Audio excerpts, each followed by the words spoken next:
എടാ നമുക്കൊരു ഗെയിം കളിക്കാം. എന്ത് ഗെയിമാ? നിനക്ക് ഇഷ്ടമുള്ള 3 പെണ്ണുങ്ങളുടെ പേര്. ഓക്കെ.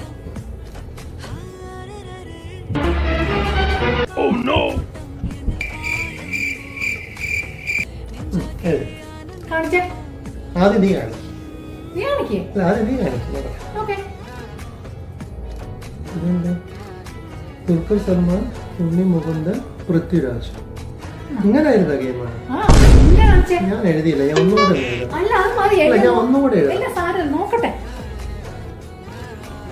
നാൻസി അതാരാ? നിന്റെ കൂടെ ജോലി ചെയ്യുന്ന കൊച്ചു. അഞ്ജലി അതോ? നിന്റെ കൂടെ ഡാൻസ് ഉണ്ടായിരുന്ന കൊച്ചു. ഫാത്തിമ ഇതാരാ? അത് മറ്റേ ക്ലിനിക്കിലുള്ള ചുരുണ്ട മുടിയുള്ള കൊച്ചില്ലേ? എല്ലാ മതക്കാരും ഉണ്ടല്ലോ.